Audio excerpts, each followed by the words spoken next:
जय गुरुदेव। स्वामी शिवोम तीर्थ महाराज जी द्वारा रचित मानस में गुरु तत्व, पृष्ठ संख्या 130 से आगे।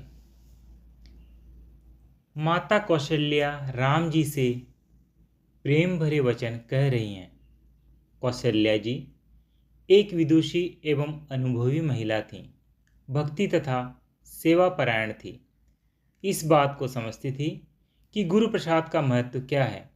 गुरु कृपा नहीं तो न ही कोई कार्य हो सकता है तथा न ही कोई विद्या ग्रहण की जा सकती है।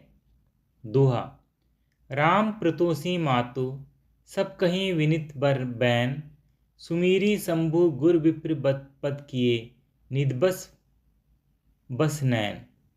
अर्थ, विनय भरे उत्तम वचन कहकर राम जी सब माताओं को संतुष्ट किया। फिर शंभु गुरु ब्राह्मणों के चरणों का स्मरण कर नयनों को नींद के वश किया, अर्थात सो गए। सोने से पहले भगवान तथा गुरु का स्मरण साधक शिष्य के लिए अत्यंत महत्वपूर्ण है। ध्यान करने से चित्त की सत्वगुण प्रधान अवस्था निर्मित हो जाती है। जब ध्यान करते करते सो जाने से निद्रावस्था में भी चित्त की वही अवस्था बनी रहती है तथा निद्रा में भी। मन में जब चलता रहता है, वैसे निद्रा तमोगुण प्रधान अवस्था है जिसमें जगत का पूर्णतया अभाव होता है। सारा दृश्य तमोगुण के गहन अंधकार में समा जाता है।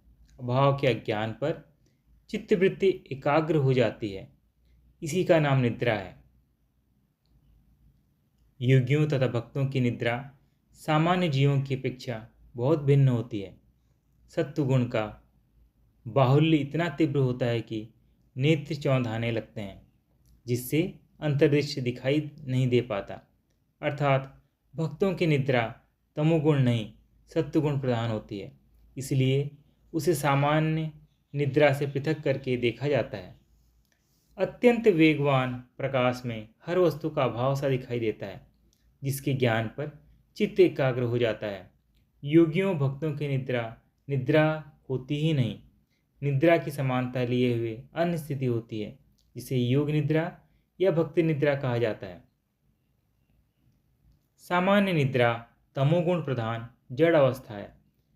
जब जीव जागृत होता है तो कुछ समय के लिए जड़ता अपनाए रखता है। योग निद्रा सत्वगुण प्रधान होती है, जिसमें चेतना बनी रहती है।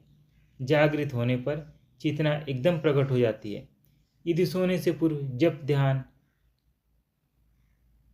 किया जाए तो आँख खुलते ही वह पुनः प्रारंभ हो जाती है। इस प्रकार जागने पर भी वह सोने से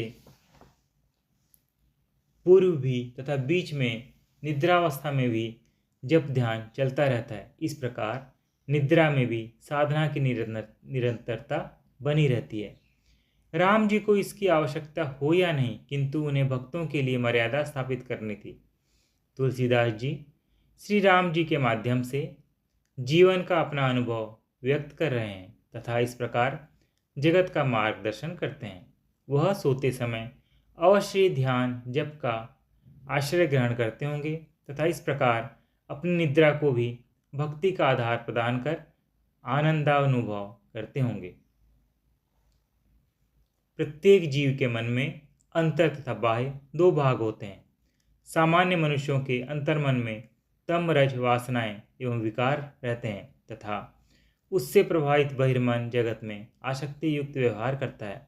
निद्रा में भी बहिर्मन तमोगुण से प्रभावित हो जाता है तथा जड़ निद्रा में तल्लीन हो जाता है। योगियों एवं भक्तों का अंतर्मन सात्विक भावनाओं से भरा होता है।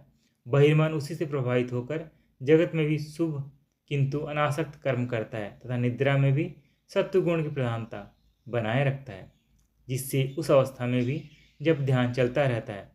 इसलिए तुलसीदास जी ने मानस के द्वारा सोने से पूर्व जब ध्यान का संदेश दिया है। प्रश्न, किंतु योग दर्शन में तो तमोगुण के कारण अभाव के ज्ञान को ही निद्रा का नाम दिया है। उत्तर, योग दर्शन में ऐसा कुछ नहीं है। वहाँ किसी भी गुण का उल्लेख नहीं किया गया, केवल अभाव के ज्ञान पर आधारित वृत्ति को निद्रा कहा गया है। प्रायः जगत में सभी को तमोगुण में ही जगत को विलीन करके निद्रा सुख प्राप्त होता है। इसलिए टीकाकारों ने भी प्रायः तमोगुण के कारण ही अभाव अर्थ किया है।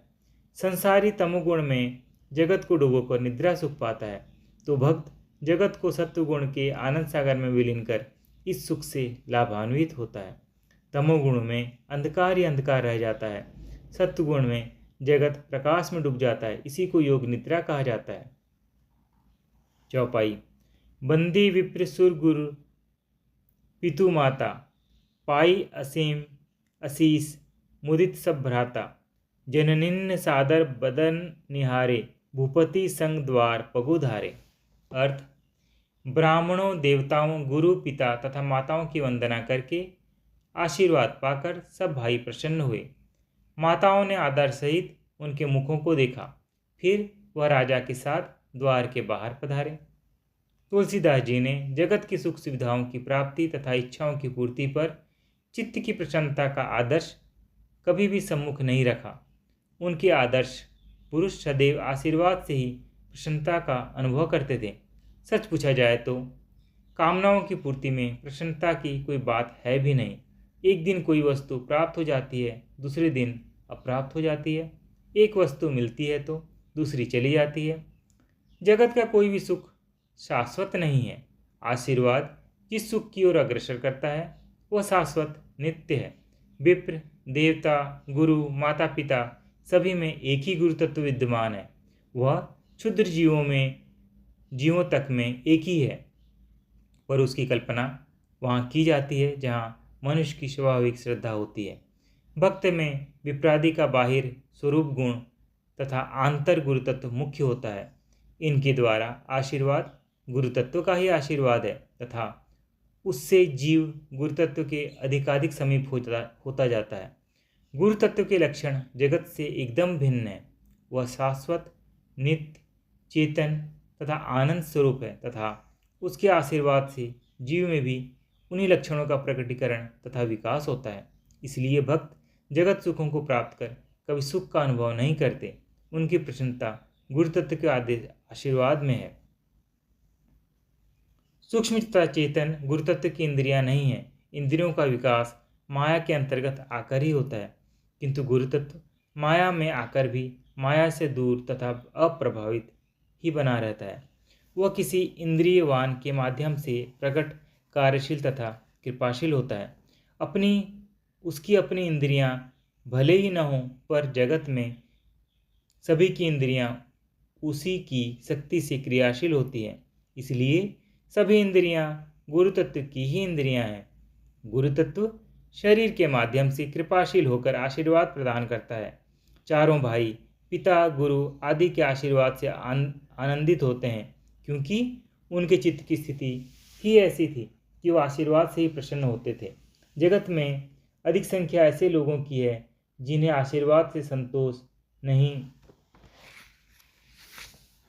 होता।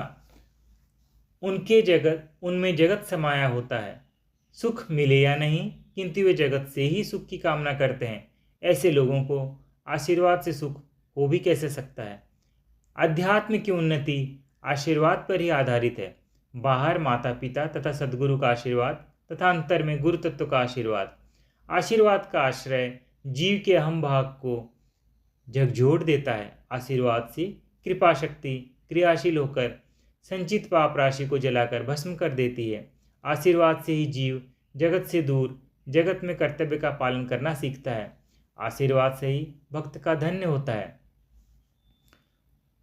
उसी से वह जीवन धारण करता है, उसी से सब व्यवहार करता है तथा उसी के अनुसार जगत त्याग कर चला जाता है।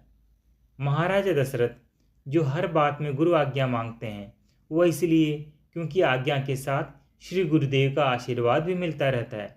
वह कर्म की अपेक्षा आशीर्वाद पर अधिक लक्ष्य रखते थे। यदि आशीर्वाद नहीं तो वह कार्य करते ही नहीं थे। जो जितना गुरु तत्व के अधिक समीप होता है, अर्थात जिसमें गुरु तत्व का प्रकाश जितना अधिक होता है, उतना ही उसके आशीर्वाद में अधिक बल होता है। सद्गुरु में गुरु तत्व का प्रागट्य सबसे अधिक होता है। सामान्यतः तो जीवों में ईश्वर की भावना ही होती है, किंतु सद्गुरुदेव में तो गुरु तत्व का प्रत्यक्ष प्रकाश होता है। इसलिए उनका आशीर्वाद सर्वाधिक प्रभावशाली एवं कल्याणकारी होता है। फिर गुरुदेव का भी अपना स्तर होता है।